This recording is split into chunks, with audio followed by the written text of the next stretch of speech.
Roblox is one of the most popular gaming platforms in the world. The developers of that game are now facing mounting criticism over child safety concerns. Games like this are not helping. The Roblox Corporation has sent a cease and desist letter to me. Instead of stopping the predators, Roblox stops the people stopping the predators. They are the problem. People everywhere are furious with Roblox, and now they're getting sued. The platform promised to be safe, but the reality is very different. So today, I'm breaking down the entire case, even meeting with some of the biggest YouTubers. And then, on behalf of everyone, I'm helping to sue Roblox. This summer, Roblox was hit with a massive lawsuit centered on a young player known as DH. The lawsuit claims she joined the platform after believing the company's promise that it was safe and educational. While using Roblox, she was allegedly approached by an adult, misrepresenting who they were, and the platform's moderation systems didn't catch it. She was later taken from her home and abused by the same individual. And she's not alone. Since 2018, police have arrested at least 24 people accused of misusing Roblox to contact young users and move chats off platform. Some had prior records. Others were people in trusted roles, like teachers, nurses, even a cop. Even Roblox has reported over 13,000 flagged incidents on its platform, a huge jump from roughly 3,000 the year before. Roblox says that's just a small fraction compared to all US reports. But for parents, the numbers feel staggering. And here's the core claim. The lawsuit argues Roblox allegedly knew these risks, but kept selling parents on the idea of a safe digital playground. Even some of Roblox's biggest creators are speaking out. Take Schlep, a YouTuber with over 1 million subscribers. When he was younger, he says he had a troubling experience involving a Roblox developer. All that happened to me, it totally messed me up mentally. It made me have to go into therapy and psychologically messed with, relationships that I had. Even till this day, I mean, it's something that, it was messed up. That experience pushed him to act. As an adult, he began working with police by conducting investigations on Roblox. His efforts have led to the arrest of 6 people. So Schlep, what was the goal when you started making videos about safety issues on Roblox? It really all started back to my own personal experiences related to it. I had some very negative experiences as a kid, and I was affected by a very popular developer. So I saw these issues firsthand, like I experienced them. But instead of celebrating him, Roblox banned his accounts and sent a cease and desist letter, accusing him of violating the rules against vigilante groups. They're trying to silence the whistleblowers. They're spending more energy going after people like Schlep, but what they're doing, they're trying to put a muzzle on this whole thing. They're also trying to silence all the victims. And this is important, Mike. That same day, Schlep dropped an 8-minute video where he described his ban, as well as his troubling experience with the Roblox developer. Schlep slammed Roblox for failing to take action against the developer for years. He claims during that time, Roblox even continued to pay and promote the developer. Afterwards, the backlash exploded. Roblox developers changed game thumbnails to say "Free Schlep."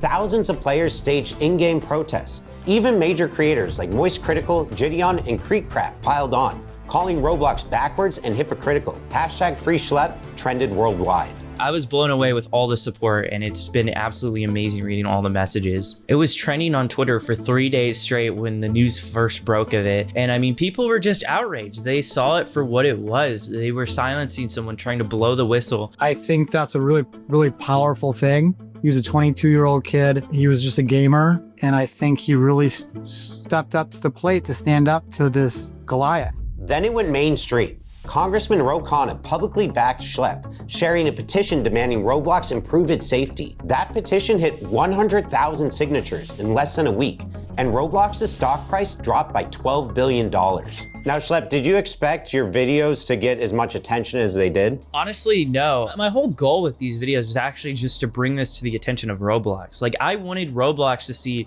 what was going on, because I was reporting these communities to Roblox. I was making reports on a lot of these people. Nothing was happening.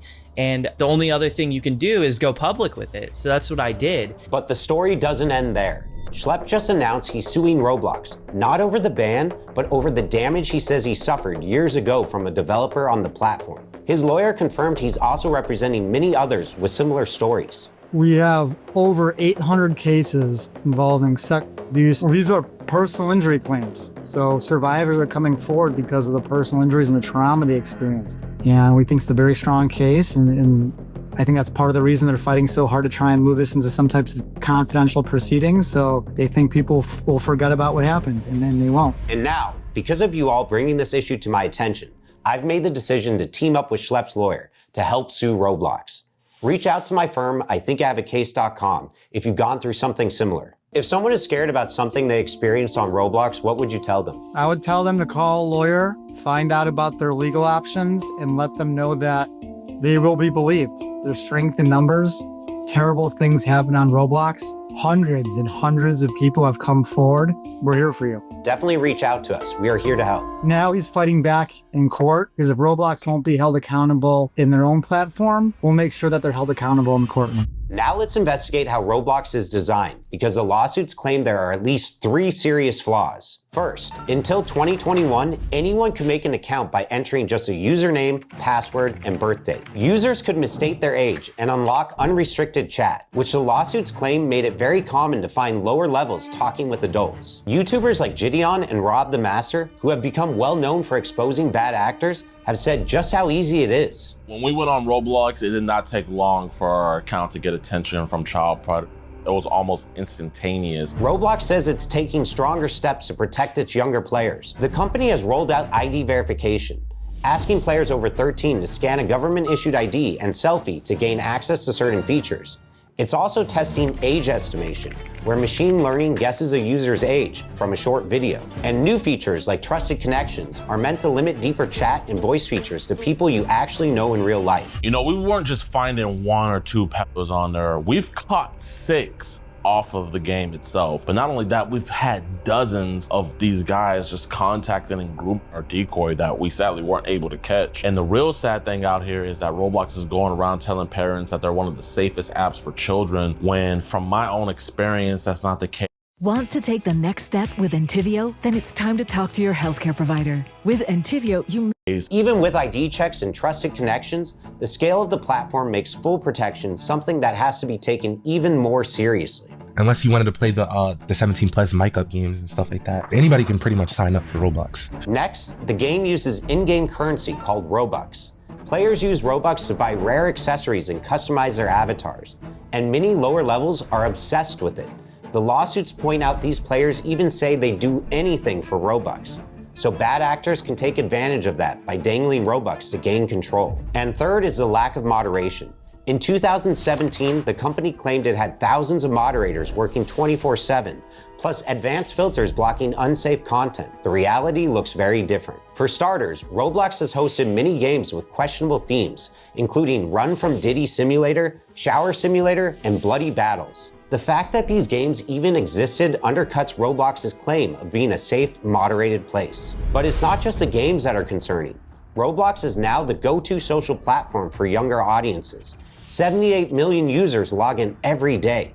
The platform processes more than 50,000 chat messages every second. Roblox claims its AI and human reviewers scan all of it: text, audio, and images. But here's the problem. The company allegedly employs only about 3,000 moderators. Compare that to TikTok, roughly 3 times Roblox's daily users, but over 13 times the number of moderators on staff. The reason for the lack of moderators is allegedly due to Roblox's focus on growth over safety. In fact, 8 current and former trust and safety staff describe ignored requests for more resources, backlogs of incident reports, and even a manager quitting after promised hires never showed up. Some say protective features they suggested, like pop-up warnings, were rejected, and safety settings, like blocking strangers in chat, were switched off by default. Once again, Roblox points to AI moderation as the solution, but employees admit the tech still misses the subtle signs of unsafe behavior. And the gaps aren't small. The filters block words like Snapchat or Discord, but people get around them by using emojis or by tweaking the spelling a little. Even phone numbers are apparently blocked if you type the digits, but not if you just spell them out. The lawsuits argue that these kinds of loopholes prove Roblox knows the risks of off-platform communication, yet it still leaves these obvious workarounds wide open. In court, the usual defense might not save Roblox. Most platforms lean on a law called Section 230 of the Communications Decency Act, and that law protects websites and apps from being sued over what their users post. That's why Instagram or YouTube don't get dragged into court every time someone uploads something harmful. But the lawsuits against Roblox aren't just about what users post. They're about the company itself. Lawyers argue Roblox designed the platform in risky ways, marketed it as safe, and then ignored clear warning signs. And at least one court has already said Section 230 doesn't cover misrepresentation. So if Roblox tells parents this is safe and it's not, that responsibility falls on Roblox, not the users. That's why these lawsuits matter to me. They represent more than just a few individual complaints. They're part of a broader movement pushing tech companies to take accountability, especially when their platforms are hurting younger players. Now, multiple cases are moving forward, and a jury will have to decide if Roblox should be held responsible. And if the plaintiffs win, the fallout could be huge, because it would set precedents that might force Roblox and other platforms like it to overhaul how they verify users and protect younger audiences. And I don't know how this video will perform or how many people will reach, because YouTube flags and restricts videos on this topic. It's kind of scary because people are afraid to put out information on this, but we feel like it's our duty.